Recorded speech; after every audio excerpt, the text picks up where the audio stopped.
What is Bitcoin mining? Does it mean I can generate free Bitcoin from my computer? Is it still profitable to mine Bitcoin these days? Well, stick around. Here on Bitcoin Whiteboard Tuesday, we'll answer these questions and more.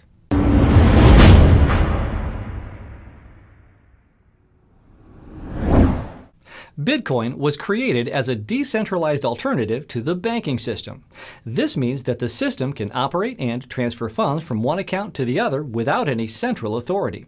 With a central authority, transferring money is easy. Just tell the bank you want to remove $50 from your account and add it to someone else's account. In this case, the bank has all the power, since the bank is the only one who was allowed to update the ledger that holds the balances of everyone in the system. But how do you create a system that has a decentralized ledger? How do you give someone the ability to update the ledger without giving them so much power that they'll become corrupt or negligent in their work? Well, the rules of the Bitcoin system, known as the protocol, solves this in a very creative way I like to call Who Wants to Be a Banker? In short, anyone who wants to participate in updating the ledger of Bitcoin transactions, known as the blockchain, can do so. All you need to do is guess a random number that solves an equation generated by the system. Sounds simple, right? Of course, this guessing is all done by your computer. The more powerful of a computer you have, the more guesses you can make per second, thus increasing your chances of winning this game. If you manage to guess right, you earn Bitcoins and get to write the next page of Bitcoin transactions on the blockchain. Here's a more detailed breakdown of the mining process. Once your mining computer comes up with the right guess, your mining program determines which of the currently pending transactions will be grouped together into the next block of transactions. Compiling this block represents your moment of glory, as you have now become the temporary banker of Bitcoin, who gets to update the Bitcoin transaction ledger, known as the blockchain. The block you've created, along with your solution, is sent to the whole network so that other computers can validate it. Each computer that validates your solution updates its copy of the Bitcoin transaction ledger with the transactions that you chose to include in the next block. As you can imagine, since mining is based on a form of guessing for each block, a different miner will guess the number and be granted the right to update the blockchain. Of course, the miners with more computing power will succeed more often, but due to the laws of statistical probability, it is highly unlikely that the same miner will do so every time. After this stage is complete, the system generates a fixed amount of Bitcoins and rewards them to you as a compensation for the time and energy you spent in solving the math problem. Additionally, you get paid any transaction fees that were attached to the transactions you inserted into this block. So that's Bitcoin mining in a nutshell. It's called mining because of the fact that this process helps mine new Bitcoins from the system. But if you think about it, the mining part is just a byproduct of the transaction verification process. So the name is a bit misleading, since the main goal of mining is to maintain the ledger in a decentralized manner. Well, now that you know what Bitcoin mining is, you might be thinking, cool, free money, so where do I sign up? Well, not so fast. Satoshi Nakamoto, who invented Bitcoin, crafted the rules for mining in a way that the more mining power the network has, the harder it is to guess the answer to the mining math problem. So the difficulty of the mining process is actually self-adjusting to the accumulated mining power the network possesses. If more miners join, it will get harder to solve the problem. If many of them drop off, it will get easier. And this is known as the mining difficulty. So why on earth did Satoshi do this? Well, he wanted to create a steady flow of new Bitcoins to the system. In a sense, this was done to keep inflation in check. The mining difficulty is set so that on average, a new block will be added every 10 minutes. Now remember, this is on average. We can have 2 blocks being added minute after minute and then wait an hour for the next block. In the long run, though, this will even out to 10 minutes on average. As you can imagine, this type of self-adjusting mechanism created some sort of an arms race to get the most efficient and powerful miners as soon as possible. When Bitcoin first started out, there weren't a lot of miners out there. In fact, Satoshi, the inventor of Bitcoin, and his friend Hal Finney were some of the very few people mining Bitcoin back at the time with their own personal computer. Using your CPU, meaning your central processing unit or your computer's brain, was enough for mining Bitcoin back in 2009, since the mining difficulty was low. As Bitcoin started to catch on, people looked for more powerful mining solutions. Well, gradually, people moved to GPU mining. A GPU, or graphics processing unit, is a special component added to computers to carry out more complex calculations. GPUs were originally intended to allow gamers to run computer games with intense graphics requirements. Because of their architecture, they became popular in the field of cryptography, and around 2011, people also started using them to mine bitcoins. For reference, the mining power of one GPU equals that of around 30 CPUs. Another evolution came later on, with FPGA mining. FPGA is a piece of hardware that can be connected to a computer in order to run a set of calculations. They're just like a GPU, but 3 to 100 times faster. The downside is that they're harder to configure, which is why they weren't as commonly used in mining as GPUs. Finally, around 2013, a new breed of miner was introduced, the ASIC miner. ASIC stands for Application-Specific Integrated Circuit, and these were pieces of hardware manufactured solely for the purpose of mining Bitcoin. Unlike GPUs, CPUs, and FPGAs, they couldn't be used for anything else. Their function was hard-coded into the machines. ASIC miners are the current mining standard. Some early ASIC miners even appeared in the form of a USB, but they became obsolete rather quickly. Even though they started out in 2013, the technology quickly evolved, and new, more powerful miners were coming out every 6 months.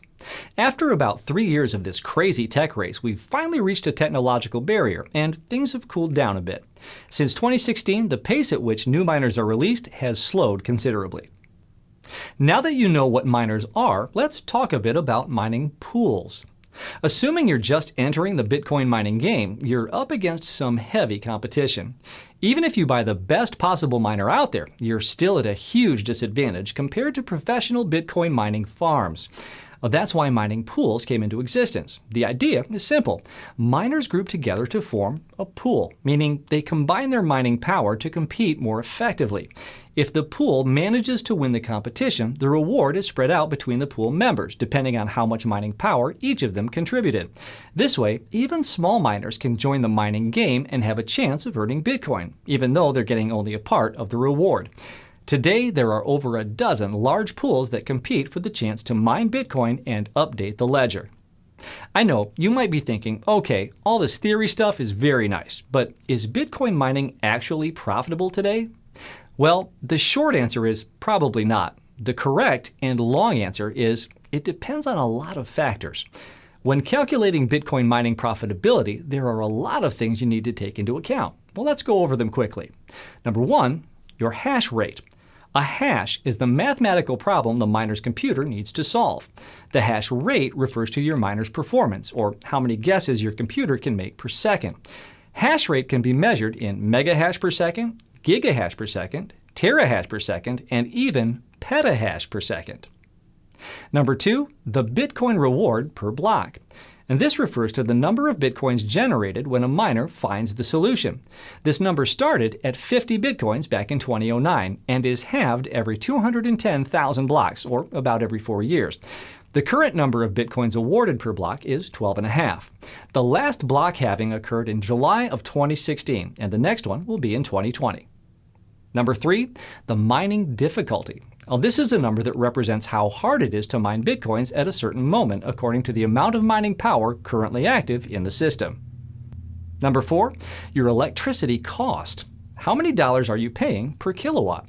You'll need to find out your electricity rate in order to calculate profitability. This can usually be found on your monthly electricity bill. The reason this is important is because miners consume electricity, whether for powering up the miner or for cooling it down, as these machines can get really hot. Number five, your miner's power consumption. Each miner consumes a different amount of energy. You'll need to find out the exact power consumption of your miner before calculating profitability. And this can be found easily with a quick search on the internet or through this list. Power consumption is measured in watts. Number six, pool fees. If you're mining through a mining pool, and you should, then the pool will take a certain percentage of your earnings for rendering their service. Number seven, Bitcoin's price. Since no one knows what Bitcoin's price will be in the future, it's hard to predict if Bitcoin mining will be profitable. If you're planning to convert your mined Bitcoins in the future to any other currency, this variable will have a significant impact on your profitability. And finally, number eight, the difficulty increase per year. This is probably the most important and elusive variable of them all. The idea is that since no one can actually predict the rate of miners joining the network, neither can anyone predict how difficult it will be to mine in 6 weeks, 6 months, or 6 years from now. In fact, in all the time Bitcoin has existed, profitability has dropped only a handful of times, even at times when the price was relatively low. The last two factors are the reason that no one will ever be able to give a complete answer to the question, is Bitcoin mining profitable? Once you have all of these variables at hand, you can insert them into a Bitcoin mining calculator and get an estimate of how much Bitcoin you'll earn each month. If you can't get a positive result on the calculator, it probably means you don't have the right conditions for mining to be profitable. I assume by now you pretty much know if mining is for you or not, but you may have also heard about other types of mining, like cloud mining, mobile mining, or even web mining. Cloud mining means that you don't buy a physical mining rig, but rather rent computing power from a mining company and get paid according to how much mining power you own. At first, it sounds like a really good idea, since you don't have to go through all of the hassle of buying expensive equipment, storing it, cooling it, and monitoring it. However, when you do the math, it seems that none of these cloud mining sites are profitable. Those that do seem profitable are usually scams that don't even own any mining equipment. They're just elaborate Ponzi schemes that will end up running away with your money. As a general rule of thumb, I would suggest to avoid cloud mining altogether. If you still want to pursue this path, make sure you make the right calculations before handing over any funds. Some mobile apps claim to mine Bitcoin on your phone. While in theory this is possible, due to the low processing power phones have compared to ASIC miners, you'll probably end up draining your phone's battery much faster and make a very small fraction of a Bitcoin in return. The apps that allow this act as mining pools for mobile phones and distribute earnings according to how much work was done by each phone. Remember, mining is possible with any old computer. It's just not worth the electricity wasted on it, since the slower the computer, the smaller the chances of actually getting some kind of reward.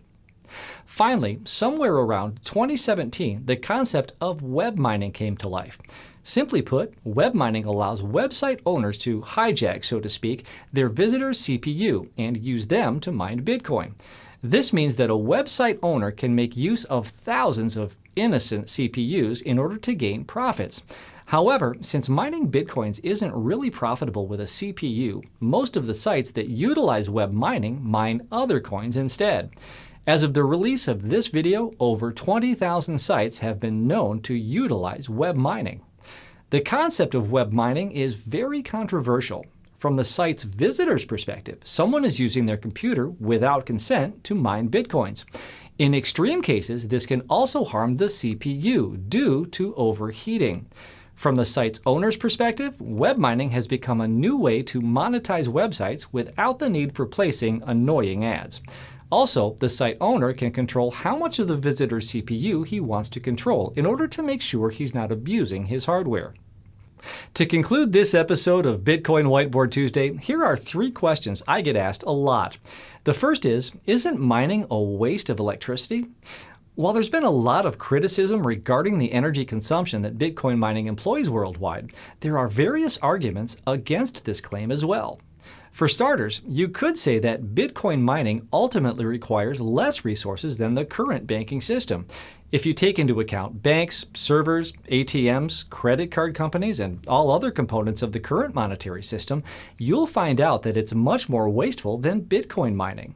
Especially if you think about all of the paper used for printing money and the pollution caused by these institutions. Also, you could say Bitcoin mining is actually optimizing power consumption around the world. Many companies are moving their mining operations to countries that have an excess of electricity.